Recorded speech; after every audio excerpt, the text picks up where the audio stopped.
think it's just about afternoon now, so good afternoon, everybody. Welcome. So today's panel, I think the name suggests it's based on Dale Carnegie's How to Win Friends and Influence Them. And obviously, a play on words is how to win Bitcoin and influence people. So I would like to hear a little bit of a story about, I'll start with Daniel over here, of a little bit of story about how you influence people when it comes to Bitcoin. So I think the way I've done it is just basically sharing what I thought. So I became obsessed about Bitcoin, and I opened a Twitter account to talk about it anonymously because I didn't want to do it under my own name. And so the way it was for me is just putting my thoughts out there, putting what I learned about Bitcoin out there, and just simply by doing that, you influence people. Like I think leaders lead by just putting themselves out there, and with social media, that message reaches people and influences them. Thank you. And Zuby, please. Sure. So in my situation, I first got into Bitcoin in late 2017. I had a friend on Facebook who was constantly posting about it during the course of that year and talking about all the crazy gains he was making in this thing called Bitcoin. And I'd heard the term before. I'm a computer science graduate, and I'm interested in new and upcoming technologies. And I'd seen the word Bitcoin many times over the years, but for whatever reason, I'd never taken that time to go and research it and see what it actually was. So I got into it in late 2017, and something just kind of clicked in my brain. So I was obviously influenced by other people out there who were talking about it online. And I just went down this rabbit hole, as we all do, and it's quite mind-blowing, right? The more you understand Bitcoin and the longer you've been in it, the more the conviction grows, and the more you want to tell people about it. Because if there is something that you believe is a net positive for humanity, if there's something that has improved your life in some way, it's natural to want to share that with other people. So I'm a professional musician, and I already had a significant online following at the time. And so I just started, particularly in 2018, talking about it here and there. It's never been the sort of primary content I put out there, but I started talking about it as my conviction grew. And then I started my podcast, Real Talk with Zuby, in 2019, and over the course of the last several years, I've had several prominent people from the Bitcoin world on there. From Stefan Livera, who's here, Jack Mallers I had on recently when I was out in El Salvador. So I've had several conversations about it on my own podcast and other people's. And both in the real world and online and through all these different channels and media, that's how the conversations happen. And for people who are open-minded and intellectually curious, I think it's natural for them to gravitate towards the truth. And I believe that Bitcoin is one element of that. Thank you. Daniel, viral strategies for Bitcoin. You are now Chief Viral Officer for your new venture. Can you tell us a bit more about this? Yes, sir. Can you hear me? Yeah. So in my previous career, I was in real estate. I had my own real estate business. I was always doing sort of promotion and marketing for that business. And then I sort of found myself transitioning out of real estate, and it was around the same time I became obsessed with Bitcoin. So I went into, I got basically an internship at a Bitcoin mining company as a marketing and social media intern. And then, I've been doing that for the last 3 years. At the end of last year, I kind of wanted to go back to doing my own thing again. So I left there, and I had basically Twitter was like the asset I had, this sort of following, this brand that I built, and I was like, there's something, I can do something with this. I'm not sure exactly what it's going to be yet, but it's going to be something around Bitcoin, something about marketing.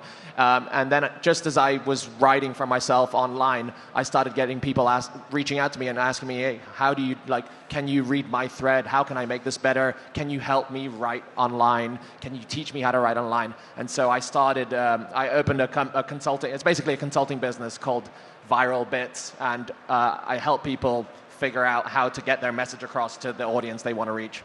So that's done by consulting. I also ghostwrite for people. So busy executives that don't have the time to go on social media, or maybe they don't know how to package their knowledge properly in written form, I'll do a sort of like Joe Rogan interview with them, and then I just take what they say and I package it up into words and in formats that do well on social media. So it's still their voice, but I'm like sort of the conduit for their message. Nice, thank you. So to influence people, I believe there's a role of story playing, and that's also how to get skeptics on board. Maybe Zuby, you can tell us an example of a story that helped some skeptics get on board Bitcoin, if you have one. Yeah, well, I think that you have to meet people where they are. When talking about Bitcoin or anything else really, I think it's important to remember that there was a time where none of us knew what it was. We've all gone through this journey and story ourselves. So I think it's always important to be humble and remember that there was a time where you yourself knew absolutely nothing about the thing that you're now talking about. And given how new Bitcoin is, hasn't even reached the 2-decade mark, it's new to everybody in some regard. So I think it's useful to find out where people are in terms of how they understand money. I think it's useful to have the what is money conversation, first of all. Most people don't actually know what money is beyond, some numbers in their bank account or a physical note. They've never really spent a lot of time thinking about it or talking about it. It's certainly not something that's typically taught in school or even at the university level. It wasn't until well after I'd graduated that I actually learned what money was. And so I think it's useful to have that conversation and to find their pain point. Because depending on who somebody is, where they are, socioeconomic status, how knowledgeable they are, I think the way to explain Bitcoin to them varies. If you're talking to someone who is, say, for example, who is older and is very financially savvy in the old world, maybe they know about equities and real estate and bonds and so on, but they're confused by this whole Bitcoin technology. They've heard about it, but they don't really know what it is. That's a different conversation to a 20-year-old in Nigeria who is witnessing incredible, not in the positive sense, inflation rates, and who's pretty much unable to save. Maybe they don't even have a bank account, but they've got a mobile phone, and that's a different conversation because you can try to solve their pain point and explain to them and tell them the story, both now and leading into the future, of how Bitcoin can make their life better. Because ultimately, if you want someone to care about something, it's useful to explain to them how it will actually make their life better. You have to sometimes explain to people why they should care in order for them to care. Thanks. Yeah, it's always difficult trying to get skeptics on board, no coiners. I experience a lot of challenges in that in my job. So maybe, Daniel, do you have any stories to tell about how you can have you actually turned the minds of some skeptics or no coiners onto Bitcoin? Yeah, I'm not sure that I can, like Zuby said, I think you need to meet people where they are, and some people just aren't there yet, and so you can't turn all the skeptics into believers. But most people do start off as skeptics. I think certainly for me, when I first heard about Bitcoin, it was in 2017, and the person that it was like sort of Bitcoin borrowed credibility from the person that told me about it, because I got told about it from a client that to me seemed like a very smart guy, very successful, very switched on.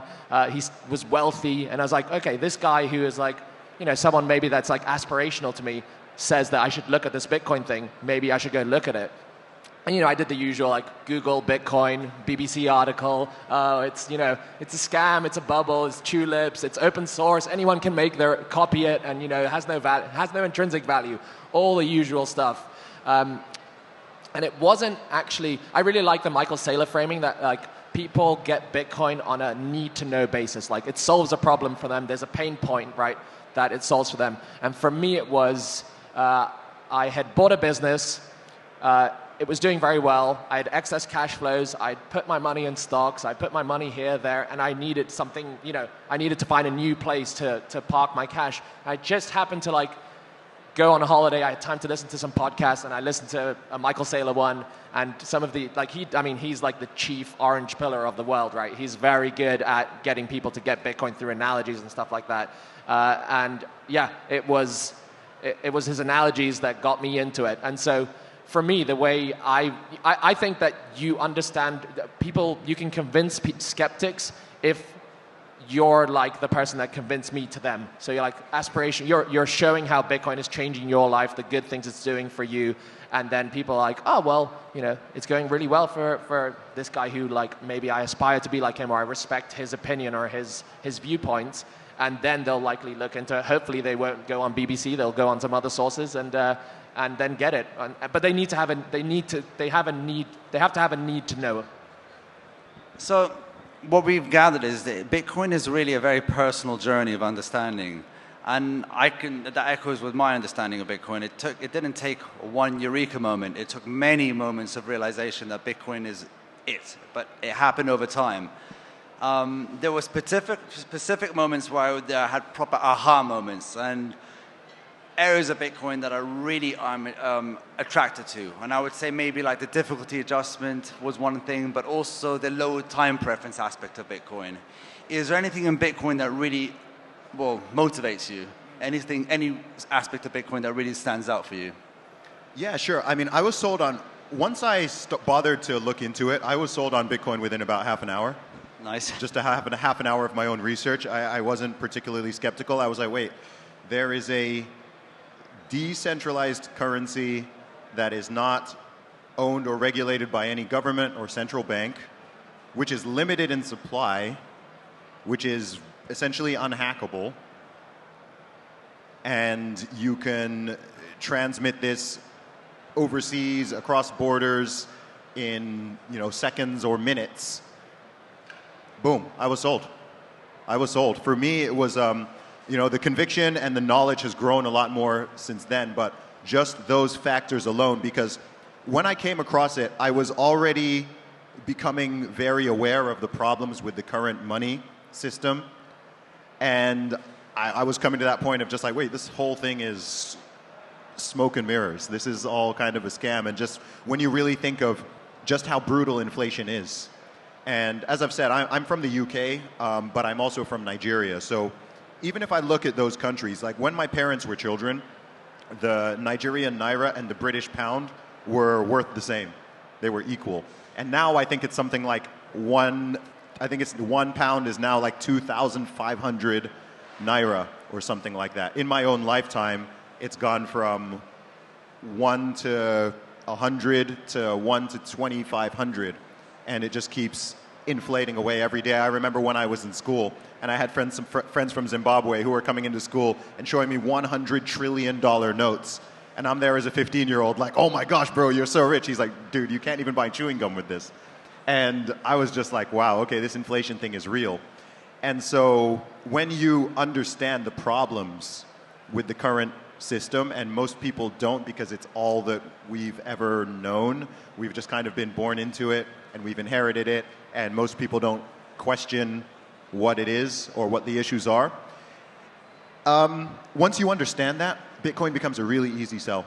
It becomes a really easy sell once you understand the problems with the modern system. And I think that part of the reason why countries like Nigeria, like Turkey, like El Salvador are actually earlier in terms of adoption, it's because all fiat currencies are trending towards zero, but theirs are trending towards zero so quickly that they can see it and they can feel it, and it's impacting their lives, because you can't even save money. If you're losing 50% of the value of your currency every year, how do you save? You can't save. So people they make their money, they get their paycheck, and they just want to spend it immediately. So I think it's easier for people in those nations and in those economies to grasp it than it is, for example, people in the UK or Canada or the USA, where things seem more stable and the erosion is so slow that you sense it, but it's not so immediate and urgent that you're looking for a solution, particularly if that solution is volatile for the time being. Thank you. Daniel, is there anything that you would like to add to that? What really influenced you into understanding Bitcoin? Yeah, I mean, I was definitely attracted to Bitcoin at the beginning. I like to say that I came for the greed and I stayed for the revolution. So I definitely was attracted by number go up, right? The reason I kind of took a look at Bitcoin again is because in 2018 I said it was a bubble. It crashed. I was like, see, I'm smart. I was right. And then when it went back to 10K, I was like, okay, I'm wrong. There's definitely something here, because bubbles don't reinflate back to like halfway up their all-time high. So that's why I got attracted to Bitcoin. But then, everything that Zuby said as I was studying, I understood like, oh, it's decentralized, it's got a limited supply, nobody can control it. Then you start studying, you go down the money rabbit hole. Then you start studying other weak, obviously in America or UK or in Europe, you have relatively stable fiat currencies. But then there are other countries where the currency is collapsing, and if you've never been exposed to that, you don't know that that's a problem. And then you realize like, oh, Bitcoin fixes this, and that's the revolutionary part of it, right? So it was definitely greed first. Then I was like, oh, but it's so much more than just number go up. Yeah, that reminds me of what you both are echoing is financial privilege. And I believe this is one great article that turned into a book by Michael Gladstein, Financial Privilege. I don't know the name of the book, but he talks about that those in worse off parts of the world, like in Nigeria, as you mentioned, in Venezuela, in Argentina, or they're improving now, in Lebanon, where they actually are experiencing financial hardship there and strong capital controls, and fiat is just being destroyed at an incredible rate. Whereas there's a lot of us who live in more cushy, stable parts of the world, even in places like Switzerland, UK, even parts of America and stuff, where really we don't think we need Bitcoin yet. But I want to know, do you think we actually need Bitcoin in those cushy, stable, developed environments? I mean, this will be since we only have 4 minutes left, what's your key takeaway for Bitcoin in the future and for those countries where they think they don't need it because of their financial privilege? Well, there's that common saying, right? Everybody gets Bitcoin at the price they deserve. And that's not just true of individuals, it's true of corporations, it's true of nation states.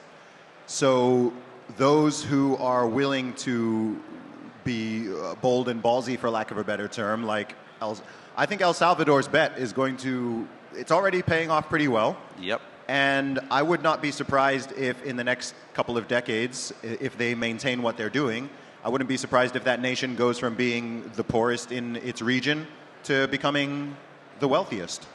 And there are many other nations that have the opportunity to do the same thing. And the longer it takes them to do it, the more behind the curve they're going to be when that time comes. I believe that I'm so bullish on Bitcoin. I believe eventually, everyone is going to be adopting it to some degree, whether they want to or not. Just like it happened with the internet, just like happened with mobile phones and smartphones, with all of these technologies, any revolutionary technology, it follows that S-curve.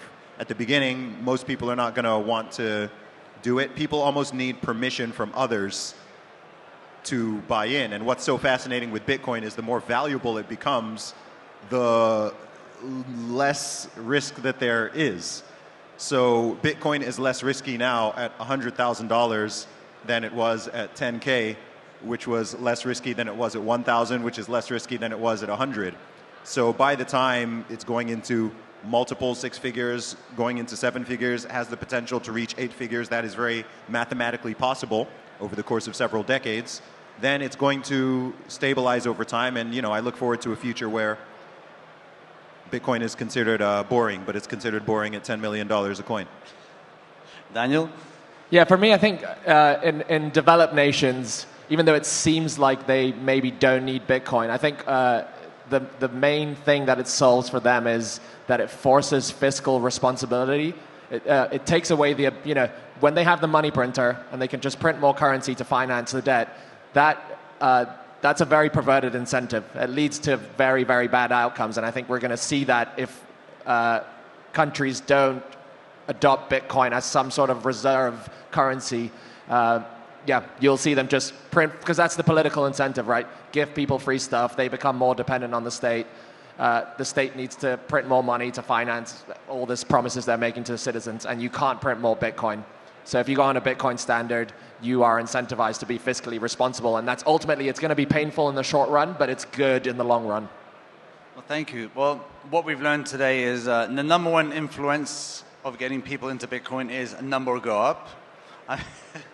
that is obvious, but there's other aspects of Bitcoin, and we talked about the differences of geographical locations of financial privilege, and those in less economically advantaged places might get Bitcoin quicker than those of us in more financially locations.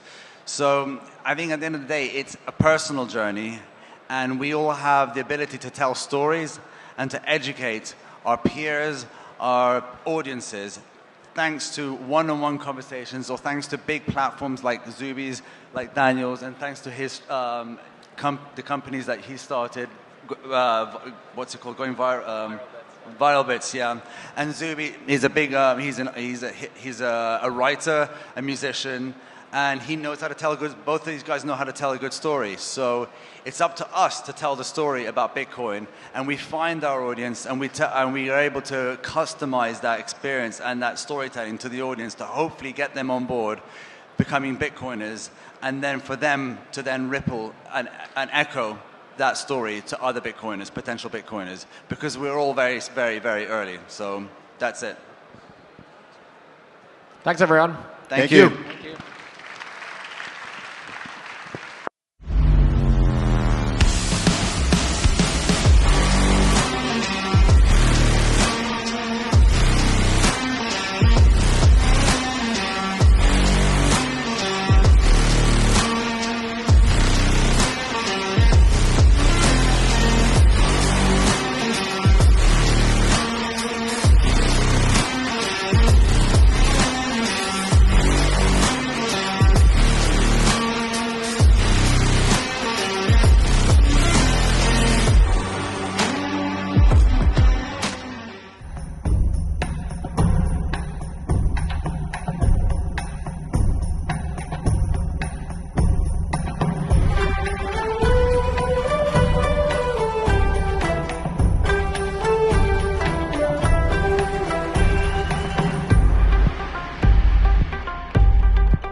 Is your company ready for the next evolution in financial strategy? Bitcoin for Corporations is your partner in securing the future of your business. With exclusive membership benefits, our comprehensive masterclass, and a network of trusted service providers, we provide the insights and resources to help you incorporate Bitcoin into your financial strategy, ensuring stability and long-term value. Strengthen your business. Innovate with confidence. Bitcoin for Corporations, protecting your treasury and positioning you for the future.